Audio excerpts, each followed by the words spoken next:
पंढरपूर पीपल्समध्ये आपले सर्वांचे स्वागत आहे।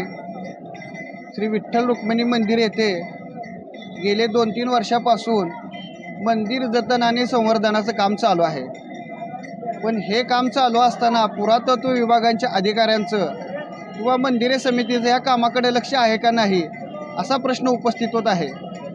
268 वर्ष जुनी 2 टन वजनाची पंचधातूची जी घंटा आहे मंदिरामध्ये ते चिमाजी आप्पा यांनी श्री विठ्ठल व रुक्मिणी मातेच्या मंदिराला अर्पण केलेले आहे।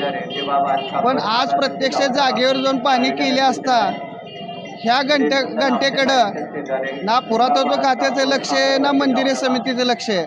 अक्षरशः धुळीच्या अवस्थेमध्ये ती घंटा पडलेली दिसत आहे, त्याला तडे गेलेले दिसत आहेत। या घंटेकडे कुणाचं लक्ष नाही।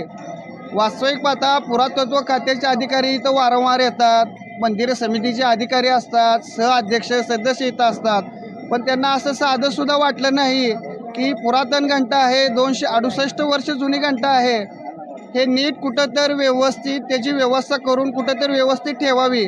पण आज प्रत्यक्ष विठ्ठल मंदिराच्या सभामंडपमध्ये जिथं काम आहे तिथे एका कोपऱ्यात धुळीच्या अवस्थेत पडलेली दिसते। याला नक्की जबाबदार आता कोण आहे? भारतीय पुरातत्व खातं आहे, मंदिरे समिती आहे। याबाबत आपण मंदिर महासंघाचे सदस्य गणेशजी लंके यांच्याशी आपण बोलणार आहोत। जय श्रीराम। महाराष्ट्र शासनाच्या वतीने मंदिराच्या जतन व संवर्धनाच्या नावाखाली करोडो रुपये या पंढरपुरामध्ये निधी येत आहे। या निधीचा विनियोग मंदिराचे जतन व संवर्धनाच्या कामासाठी वापरला जात आहे। परंतु प्रत्यक्षात असे निदर्शनास आले आहे की पंढरपुरातल्या श्री विठ्ठल रुक्मिणी मंदिरातील काही ऐतिहासिक ठेवांची हेळसांड होत आहे। परवात निदर्शनास आले आहे की चिमाजी आप्पा यांनी पंढरपूरच्या मंदिरात अर्पण केलेली जी अमूल्य अशी घंटा होती त्याची या बांधकामाच्या दरम्यान या जतन व संवर्धनाच्या कामाच्या दरम्यान हेळसांड होताना दिसत आहे।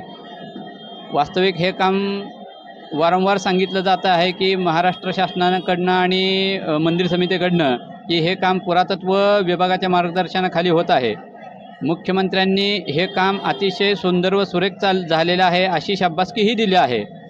मग नेमकं त्यांनी शाबासकी कशासाठी दिली व पुरातत्व विभाग हे नेमकं कोणतं जतन व संवर्धनाच्या कामावर लक्ष ठेवून आहे? अशा ऐतिहासिक वारसा नष्ट होताना ते उघड्या डोळ्यांनी कसं पाहत आहे?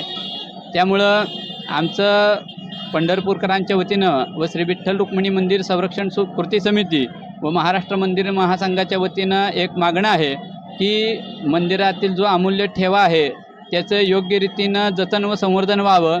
चुकीच्या कामात जे कोणी दोषी असतील त्यांच्यावर कारवाई व्हावी अशी मागणी या निमित्ताने आम्ही करत आहोत।